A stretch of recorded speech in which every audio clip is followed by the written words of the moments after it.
नमस्कार, स्वागत है आपका आजकल वेब टीवी न्यूज। देश की सीमाओं की रक्षा करने वाले एक नौसेना के जवान सुरम सिंह को हिमाचल प्रदेश सरकार और प्रशासन की घोर उदासीनता के कारण अपनी पुश्तैनी जमीन और घर से हाथ धोना पड़ा है। पिछले 6 साल से न्याय की गुहार लगा रहे सुरम सिंह की समस्या का कोई समाधान नहीं निकला और अब हाल ही में हुई भारी बारिश से उनके बचे कुचे आने को भी ले लिया है।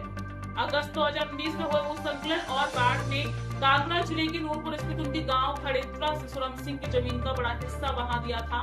इस त्रासदी के बाद चप्पर खड्ड का रुख भी उनके घर की ओर मुड़ गया है, जिससे खतरा और बढ़ गया है। सुरम सिंह ने बताया तत्कालीन वन मंत्री, प्रधानमंत्री कार्यालय और मुख्यमंत्री तक से गुहार लगाई गई है, लेकिन केवल आश्वासन ही मिले हैं। केंद्रीय टीम के द्वारा निरीक्षण के बावजूद भी कोई ठोस कार्रवाई नहीं हुई है। सुरम सिंह का आरोप है कि उस सरकारी मदद के नाम पर उन्हें कुछ नहीं मिला, जबकि किराए पर खर्च हुए पैसों से वो अपना घर बना सकते थे।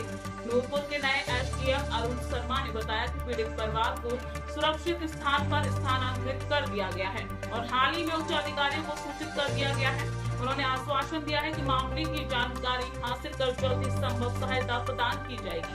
ये घटना एक बार फिर से दर्शाती है कैसे सरकारी लेट लतीफी और उदासीनता कारण पीड़ितों, खासकर देश के जवानों के लिए गंभीर परिणाम ला सकती है। नाम है सुरम सिंह और मैं भारतीय नौसेना में कार्यरत हूँ और मेरा जो है ये घर का लैंड स्लाइडिंग का चक्कर चल रहा है जी, पिछले 6 सालों से चल रहा है। अगस्त 2019 से ये समस्या चल रही है जी। जब ये समस्या हुई तो यहाँ पे बहुत सारे प्रशासनिक अधिकारी आए दिन, मतलब आज जिस दिन ऐसे लग रहा था कि आज ही हमको ये कहीं ना कहीं कुछ दे देंगे। जिस स्पीड से वो आ रहे थे वैसे लग रहा था कि हमारा आज ही कुछ न कुछ हो जाएगा, बट आज 6 साल हो गए, आज तक हमारे लिए इन्होंने कुछ भी नहीं किया। उस समय भगवान की ऐसी कृपा हो गई कि मेरा पोस्टिंग जो है प्राइम मिनिस्टर हाउस में आ गया। उसी दौरान जब 2019 में मैं प्राइम मिनिस्टर हाउस में गया तो वहां भी 6-7 महीने तक मैं इनको देखता रहा, इन्होंने कोई काम नहीं किया। तो लास्ट में मुझे मजबूर होकर ये बताना पड़ा वहां पे सर को, एक पीएस साहब थे, उनको मैंने बताया। मैंने कहा सर ऐसे ऐसे मेरी समस्या है, थोड़ी घर में माँ बाप को रहने के लिए घर नहीं है, तो आप प्लीज थोड़ा इस पे एक्शन लीजिए। तो उन्होंने उसी समय फिर जयराम ठाकुर जी थे हमारे मुख्यमंत्री जी, तो उन्होंने एक चिट्ठी वहां से मैंने बना के दी थी उनको। उन्होंने उनको भेजा, वो फोन से भेजा, व्हाट्सएप किया या कैसे भेजा उनको ना आइडिया नहीं है, बट उनको फोन किया तो बताया उनको। तो उसके बाद भी कोई एक्शन नहीं हुआ। 1 महीने तक मैंने देखा, मैं घर आया, छुट्टी आया, तो कोई भी कार्रवाई नहीं हो रही है। उसके बाद मैं वापस जैसे ड्यूटी पे दोबारा गया तो उन्होंने बोला कि आपका कुछ हुआ जी वहाँ पे? तो उन्होंने कहा जी नहीं, अभी तक तो मेरा कुछ नहीं हुआ जी, वहाँ पे कोई भी एक्शन लेके राजी नहीं है। तो उन्होंने फिर तुरंत दोबारा उनको फोन किया कि लगता है आप ये काम नहीं कर पाएंगे। तो उसके बाद उन्होंने क्या, कुछ सरकार इधर की हरकत में आई, तो हमारे लिए बोले कि आपकी जितनी लैंड गई है उसके बदले आपको हम नई जगह पे अच्छी भूमि देंगे और वहाँ पे आपको सेव करेंगे। और उन्होंने फटाफट हमको बोला यहाँ से एनओसी लाओ, फलाने डिपार्टमेंट से एनओसी लाओ, ये लाओ वो लाओ। सारी एनओसी हमने लाई है, आपको भी शायद हमने दिखाई वो सारी एनओसी जो हमको दी थी सारी डिपार्टमेंट ने। एनओसी लगा के तो इन्होंने कुलान नाम की जगह पे हमको बोला कि यहाँ पे आपको ये जमीन मिलेगी इस जमीन के बदले में। तो हमने बोला ठीक है, कहीं भी दो, आप जो भी दे सकते हो करो। तो उन्होंने वो फाइल बना के, पहले तो उनको फाइल ही नहीं बन रही थी, उसके बाद कैसे कैसे फाइल बना के वो भेज दी थी शिमला में। अब शिमला वो फाइल पहुंच गई, उसको पहुंचे वो 2 से 3 साल हो गए जी शिमला में। तो मैंने कहा पता नहीं इस फाइल में कहाँ अड़चन आ रही है, क्या दिक्कत आ रही है। तो उस फाइल को जब मैंने शिमला गया जी 2024 फरवरी में शिमला गया मैं, तो इतना किराया इस काम के लिए मैंने लगा दिया, शायद घर बन ही जाता। आज तक इस सरकारी प्रावधान में मैं फंसा हुआ था। तो शिमला जाके वहाँ के जो हमारे उसमें प्रिंसिपल कम रेवेन्यू सेक्रेटरी थे अपने ओंकार चंद शर्मा जी, उनके ऑफिस में गया जी। ऑफिस में पहुंच गया, उनको पर्सनली मैंने दिखाया जी हमारी ये फाइल है, वो मैं आपको भी एक कॉपी देता हूँ। वो फाइल ये है, हमारा पेपर है, फाइल कहाँ पहुंची, क्यों नहीं आगे बढ़ रही थी।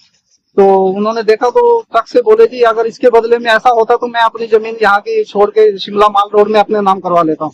अरे आप इतने बड़े ओहदे पे बैठे हो, ऐसी बात कैसे कर सकते हो कि आप ऐसा नहीं होता। अगर ऐसा नहीं होता तो मतलब नीचे वाले हम फिट थे। नीचे निकुंज जिंदल साहब उस समय हमारे डीसी कांगड़ा थे, आईएएस अधिकारी हैं वो भी, उन्होंने ये बना के भेजा। अगर ऐसा नहीं हो सकता तो आप उसी समय बता देते, हमें इतने चक्कर में क्यों डाला। तो ये सब सिलसिला चल रहा है जी। तो अभी तक आप देखिए अभी क्या हाल है जी यहाँ पे। अभी मैं बताऊँ नेवी में कितना ही कमाया होगा मैंने, 20-30 लाख 40-50 लाख कमाया होगा, सारा तो इसी घर पे लगा दिया जी। सारी जमीन मेरी कम से कम अगर कोड़ियों के भाव भी बेचनी होती तो कम से कम 2-2.5 करोड़ की ये जमीन थी जी।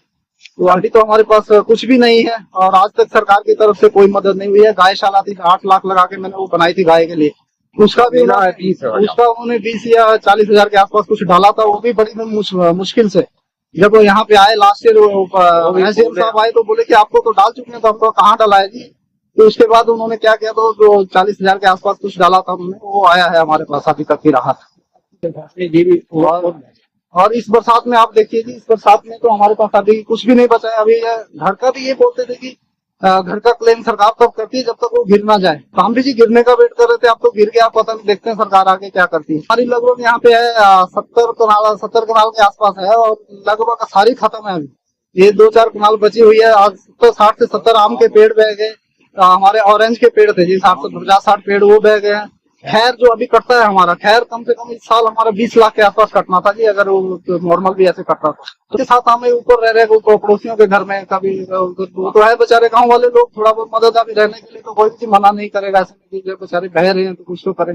अब 6 साल हो गए जी, 6 साल में अगर मैं बोलता हूँ प्रशासन के पीछे नहीं भागते तो उतना किराए के जितना खर्चा किया होगा उतने में शायद मैं 2 कमरे का घर भी बना लेता जी आज। तो इस सरकार से यही मांग है जी, तत्कालीन उस समय की सरकार ने तो कुछ नहीं किया। अभी जो है अभी उनको देख लेते जी वो क्या करते हैं। कुछ तो करना चाहिए, कुछ तो मदद मिलती होगी सरकार की तरफ से।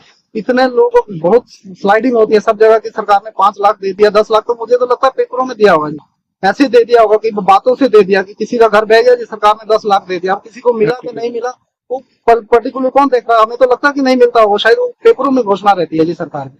अब तो उससे यही, हमको तो यही आइडिया लग रहा है, जैसे मैं कई जगह पे हाथ से दिल्ली से आपके माध्यम से, मीडिया के माध्यम से पता लगा था। जो फील्ड स्टाफ है उन्होंने भी अवगत कराया था कि एक बुद्धि सिंह जी हैं, श्री मंगतराम जी, सनाम श्री मंगतराम डन्नी के हैं वो, तो उनका मकान काफी क्षतिग्रस्त हो गया था, काफी भूमि कटाव हो गया उसके साथ। तो हमारे नायब तहसीलदार साहब हैं सदमा हमारे, वो गए थे स्पॉट पर। तो उनका सामान भी पंचायत घर में थोड़ा स्कूल में शिफ्ट करवाया, और एक सज्जन हैं वहाँ उसी गांव में, उनका एक मकान है, तो वहाँ पे उन्होंने अपनी सहमति दी है कि जब तक वो वहाँ शिफ्ट नहीं होंगे तब तक वो मकान को यूज कर सकते हैं। तो अभी पिछले कल ही नायब तहसीलदार साहब उनको वहाँ शिफ्ट करा के आए, और जो टेंट तरपाल की सुविधा भी वो उनको प्रदान की गई है। और भी कुछ अगर प्रशासन की तरफ से कोई और भी मदद की जरूरत होगी तो प्रशासन देने के लिए तत्पर है। कुछ सरकारी तौर पर फाइनेंशियल राहत भी दी गई है उनको। फाइनेंशियल राहत में असेसमेंट के लिए बोला हुआ है, जैसे भी जो भी होगा वो इमीडिएटली जो है वो एक्सटेंड कर दिया जाएगा। आपको वीडियो कैसा लगा है कमेंट करें। आजकल वेब टीवी न्यूज चैनल को सब्सक्राइब करें। धन्यवाद।